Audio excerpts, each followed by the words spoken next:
Olá, em um mundo repleto de guerras e conflitos, a atuação da diplomacia é cada vez mais necessária. Os diplomatas representam o país no plano internacional, auxiliam na formação da política externa, negociam os interesses de seus países. É sobre esse assunto que vamos conversar no programa de hoje. Fique com a gente, o NBR Entrevista está só começando.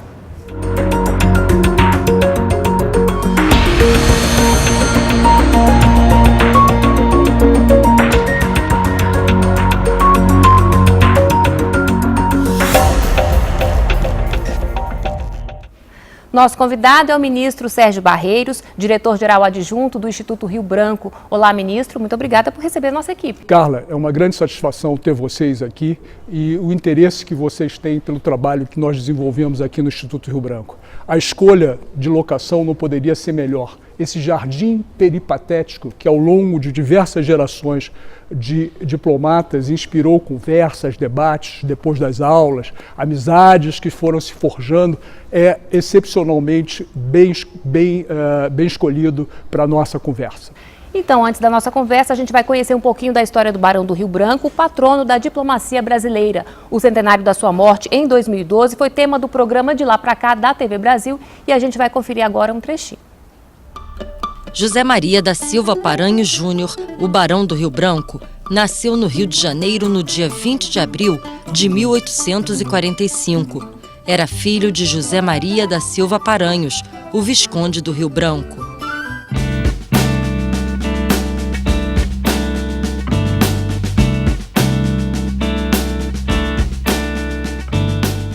O embaixador Manuel Gomes Pereira é o responsável pelas comemorações do centenário da morte do Barão do Rio Branco. Prazer, embaixador. O prazer é meu, doutora. Ministro, o que exatamente nós estamos comemorando? Bom, em 2012, nós estamos comemorando o centenário da morte do Barão do Rio Branco. O Barão do Rio Branco é o patrono da diplomacia brasileira. O Itamaraty é conhecido como a Casa de Rio Branco. O que quer dizer isso? Ele talvez tenha sido o maior diplomata que o Brasil produziu na sua vida independente, no seu período independente. Ele foi o consolidador, foi o finalizador, o Deus Terminus, como chamou Rui Barbosa, das nossas fronteiras. Ele negociou a todas as fronteiras do que havia necessidade de negociação do período colonial, e eu falo aí das fronteiras com a Argentina, do ajuste da fronteira com o Uruguai, do ajuste com a Bolívia, pelo qual nós incorporamos o Acre, e o ajuste da fronteira com a Guiana Francesa, pela qual nós incorporamos uma parte do Amapá e a parte norte do hoje estado do Pará. Bem, ministro, o Barão do Rio Branco, ele teve muita habilidade, né? O desenho do Brasil que a gente tem hoje foi, em grande parte, mérito dele, né? Certamente. Isso impõe a nós aqui que estamos no Instituto Rio Branco e estamos responsáveis pela formação das novas gerações de diplomatas, o papel de sermos guardiões de um legado. E o legado que o Barão nos deixou foi um legado de conhecimento profundo dos temas. Ele era um homem, um estudioso, um erudito, alguém que se dedicava com muito afinco e paixão à busca do conhecimento. E essa busca do conhecimento, ela se refletiu na sua capacidade de convencer e persuadir. Então, aos alunos do Instituto Rio Branco, a gente procura infundir esse espírito. O espírito de que o diplomata brasileiro ele é admirado e elogiado no mundo pelo seu manejo e domínio das questões técnicas e a sua habilidade política, a sua habilidade de persuasão e de convencimento. E o convívio aqui com diplomatas mais antigos, com professores, diplomatas estrangeiros, permite que essas vocações se fortaleçam e se consolidem. Esse deve ser o perfil de um diplomata, conciliador, negociador? Sim, o perfil do diplomata, aliás, é uma pergunta bastante importante para nós, porque é uma pergunta que nós nos fazemos sempre. Na verdade, como escolher entre os 5 mil, 6 mil, 7 mil candidatos, dependendo do ano, decidem prestar o exame o concurso de admissão à carreira diplomática. Como escolher o perfil ideal? Quais talentos, habilidades, saberes, priorizar, né, num mundo em constante mutação, em que novos temas são apresentados, surgem na agenda internacional. Bom, em síntese, eu acho que o mais importante para um diplomata é a capacidade de aprender rápido e constantemente, estar sempre em aprendizado, nós todos estamos sempre aprendendo, e de agir para a salvaguarda do interesse nacional e da promoção do interesse, da salvaguarda e da promoção do interesse nacional.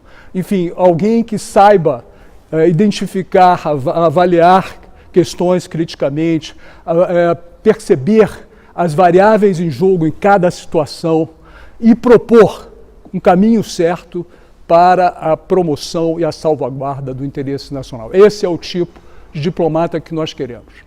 Com quantos países o Brasil mantém hoje relações diplomáticas? Na verdade, o Brasil ele mantém relações diplomáticas com todos os países que são membros da Organização das Nações Unidas. Atualmente no mundo são 92 países. Atualmente no mundo apenas 11 países têm essas relações diplomáticas com todos os países da Organização das Nações Unidas, e o Brasil é um deles. Nós nos orgulhamos de ser um país que tem ambições universais. Nós temos de nos projetar em relações de cooperação, de comércio, de investimento, de troca de valores, de aprendizado conjunto. E, ministro, como é que é o dia a dia de um diplomata? Como é que é a vida que vocês levam lá fora? Enfim, quais são as principais atividades desenvolvidas? Primeira coisa que um diplomata faz numa embaixada no exterior ao chegar ao trabalho é ligar ao seu computador e verificar o que a Secretaria de Estado, que é a cabeça de todo esse sistema, né, ela nos pede, nos orienta, nos sugere, e a partir dessa primeira leitura do que se espera do diplomata brasileiro lá fora, nós passamos às nossas atividades rotineiras, que são, primeiro, nos informar sobre o que está acontecendo no país em que estamos lotados. Segundo, cultivar e manter relações com outras embaixadas, com os integrantes do governo do país em que estamos lotados, com a mídia, com acadêmicos, enfim. O diplomata ele deve ser alguém que alimenta as relações, né? Relações entre governos e cada vez mais essa veia que é a diplomacia pública, o diplomata que se comunica diretamente com a sociedade local. E cada vez esse caminho é mais importante. Algumas chancelarias fazem isso muito bem. Nós também procuramos cada vez mais sermos agentes públicos do Estado brasileiro, capazes de dialogar não só com parceiros governamentais, mas também com as sociedades em que estamos lotados. E como é que é a atuação do diplomata em casos extremos, por exemplo, ataques terroristas, guerra, terremotos? Bom, essa é uma situação de crise, e aí nós estamos falando em administrar crises. Cada crise tem o seu sabor, a sua cor, as suas apreensões. Eu diria que a primeira preocupação do diplomata estrangeiro, do diplomata quando está lotado no exterior e há uma crise, é primeiro se preocupar com a situação da comunidade brasileira vivendo naquele país. E para isso é muito importante que as nossas missões diplomáticas tenham um registro dos brasileiros que ali residem, tenham um contato constante com eles, que haja uma relação de confiança, que a primeira coisa que a embaixada deve fazer é tentar localizar e identificar a situação dos diplomatas brasileiros, dos residentes brasileiros naquela localidade em que ele está lotado, certo? Bom, a segunda é procurar meios e modos de, ao mesmo tempo que a gente cria uma interlocução com o governo local, arregimentar e trazer esses brasileiros para lugares em que a gente possa, digamos, protegê-los e, se for o caso, adotar as providências necessárias para a evacuação desses brasileiros, que é a primeira missão do diplomata no exterior, em situações como essa, é proteger a população brasileira que reside nesses países estrangeiros. Bem, ministro, não dá para não deixar de falar do Sérgio Vieira de Mello, brasileiro do Alto Comissariado das Nações Unidas, que morreu durante um ataque em Bagdá no ano de 2003. Enfim, esse é um risco, né, que diplomatas e funcionários internacionais enfrentam no exercício da sua função, da sua carreira? Certamente, é um dos riscos da carreira. Claro que nós estamos aí falando de uma situação extrema. O prédio em que ele trabalhava foi dinamitado. Mas temos que levar em conta também que o diplomata brasileiro, ele trabalha às vezes em países em que as condições sanitárias, as condições de saúde, os hospitais têm situações assim, muita carência. E às vezes alguém adquire uma doença séria, a saída de lá é muito difícil em algumas situações. Na verdade, temos aí uma legião de colegas que enfrentam situações muito difíceis, e inclusive de natureza familiar, porque, como nós sabemos, o diplomata brasileiro, ele, quando tem família, ele não pode ter ao contrário de outros países, que tem escolas americanas, escolas britânicas, escolas francesas, o brasileiro tem que colocar o seu filho em escola americana, ou inglesa, ou francesa, e isso é muito caro também. Então, eu acho que a família às vezes sofre muito nesses países, mas tem situações de risco, especialmente o pessoal que está na linha de frente consular, que às vezes tem que defender um brasileiro ou uma brasileira que está em situação de violência doméstica, enfim. Então, pode haver retaliações, há riscos, mas, claro, nós temos aqui uma estrutura que protege, que tenta proteger o funcionário no desempenho da sua função. Tá certo, então daqui a pouco a gente continua a nossa conversa. Vamos agora a um rápido intervalo. Até já!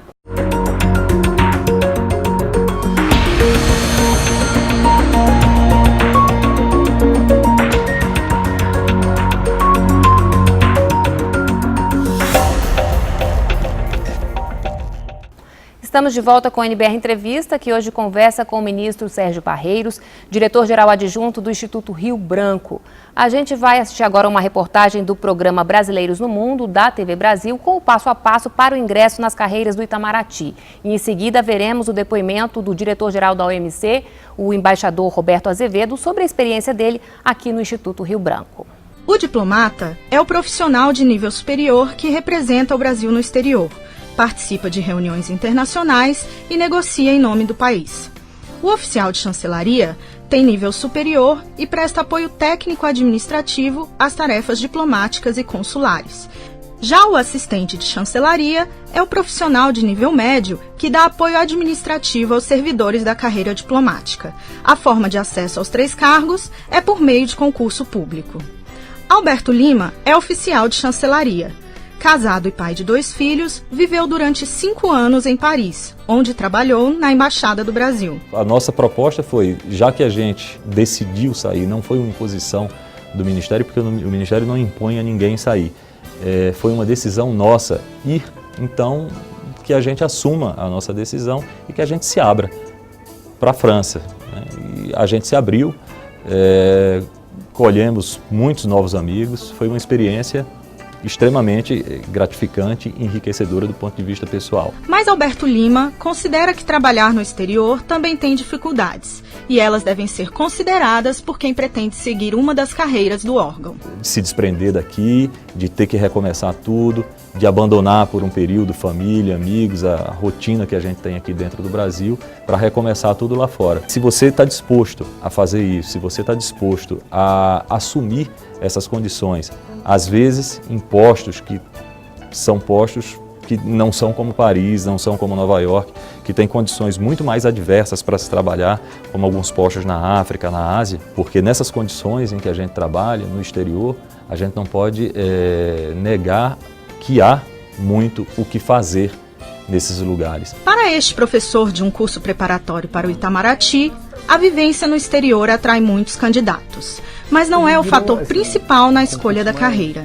Para ele, o interesse por questões internacionais é fundamental para aqueles que buscam uma vaga no órgão. Pessoas que têm um grande interesse num campo vasto de temas que envolvam as relações internacionais, enfim. Não só esse interesse nas questões internacionais de uma maneira geral, mas também um desejo, uma vontade de participar desse processo de afirmação do Brasil, né, num cenário internacional.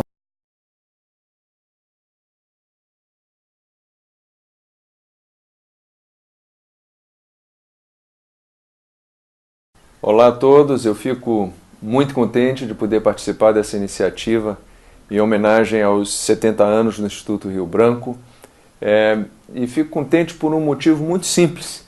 O Instituto Rio Branco contribuiu de uma maneira extraordinária para a minha formação como diplomata. E não é exagero da minha parte, não. Eu havia, antes do Rio Branco, me formado em engenharia elétrica e conhecia muito pouco do universo da diplomacia quando eu passei no concurso para a carreira diplomática. E antes de entrar no Rio Branco, eu tinha me dedicado basicamente a projetos de geração, distribuição de energia elétrica, análises de curto-circuito. Então foi no Rio Branco que eu fui exposto pela primeira vez a elementos que estão na base da formação dos diplomatas. Foi lá, por exemplo, que eu adquiri toda a base econômica e jurídica que foram muito importantes na minha carreira, né? Lá foi onde eu tive a minha primeira aula de direito. Eu nunca tinha tido uma aula de direito na minha vida, né? De economia um pouquinho na UNB, durante os cursos de engenharia, mas ao longo da minha trajetória como diplomata, eu vim, por exemplo, a me tornar o defensor dos grandes contenciosos, né, do Brasil no sistema de solução de controvérsias da Organização Mundial do Comércio. E eu não tenho a menor dúvida que minha formação no Rio Branco está intimamente ligada ao que eu sou hoje. Quantas vezes, ao longo daqueles contenciosos e mesmo durante as minhas atuações nas negociações comerciais, eu me lembrava de coisas que foram, às quais eu fui exposto no Rio Branco, conceitos fundamentais de direito internacional, de economia mesmo, e tudo isso foi para mim fundamental para a evolução da minha carreira e para atingir até a posição que eu atingi. Todos esses foram pedaços muito importantes do edifício, blocos muito importantes do edifício que eu construí ao longo da minha carreira. Ministro, como é que tem sido a procura pela carreira diplomática? Continua a ser muito grande. Em alguns anos nós tivemos 6.000, 7.000 candidatos. No ano de 2016 temos 5.000 candidatos. E quais os caminhos, né, para chegar até essa carreira? Enfim, é preciso ter alguma formação específica, dominar várias línguas estrangeiras? Na verdade, o que é necessário é ser aprovado no concurso de admissão à carreira diplomática e ter uma formação superior reconhecida por uma universidade brasileira ou estrangeira que seja reconhecida pelo MEC. Na verdade, o diplomata brasileiro ele tem diversos perfis, desde um engenheiro ao físico nuclear, passando por médicos, dentistas. É necessário ter uma propensão às ciências humanas e algum conhecimento razoável de línguas estrangeiras. É exigido que o candidato faça uma prova de inglês, francês, espanhol, e, enfim, a questão é se preparar. Se o candidato conseguir passar o concurso, ele é muito bem-vindo aqui. Esse concurso ocorre de quanto em quanto tempo? Sim, o concurso ocorre em bases anuais. Nós temos conseguido manter a tradição de realizar o concurso anualmente, embora nos últimos anos as restrições orçamentárias aparentemente impediam que houvesse uma autorização no tempo que nós desejaríamos para a realização desse concurso. Mas conseguimos manter essa tradição, esperamos que vamos conseguir mantê-la ao longo dos próximos anos também. Como é que é a evolução dentro da carreira? O funcionário que é aprovado no concurso de admissão à carreira diplomática, ele já é terceiro secretário. E tem o salário de terceiro secretário, ele passa aqui 1 ano e meio aqui no Instituto Rio Branco, ele é submetido a influências as mais variadas. Nós temos aí palestrantes internacionais, personalidades do mundo acadêmico, diplomatas mais experientes que vêm aqui e ministram cursos, palestras, conversas dentro de um ambiente de total liberdade acadêmica. E a gente falou muito, né, do diplomata que trabalha lá fora, mas também trabalha aqui no Brasil. Também trabalha aqui no Brasil.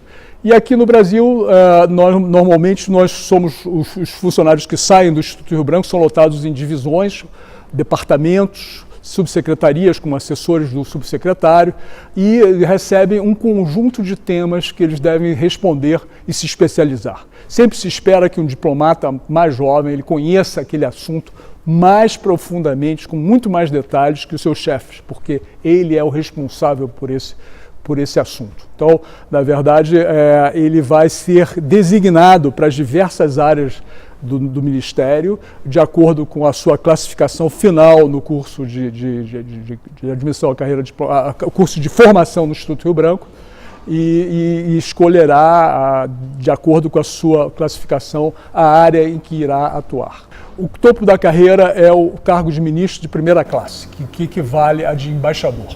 E em quanto tempo, né, é possível chegar até esse cargo? Olha, varia muito de funcionário para funcionário, mas o mínimo seria uns 20 anos e a média talvez seja 30. E também com missões fora? Também com vários prazos de missões fora. Bom, vamos falar um pouquinho então de igualdade racial. Vocês têm um programa, uma política de ações afirmativas e eu queria saber como é que está isso até esse momento, né? O que já se evoluiu nessa área?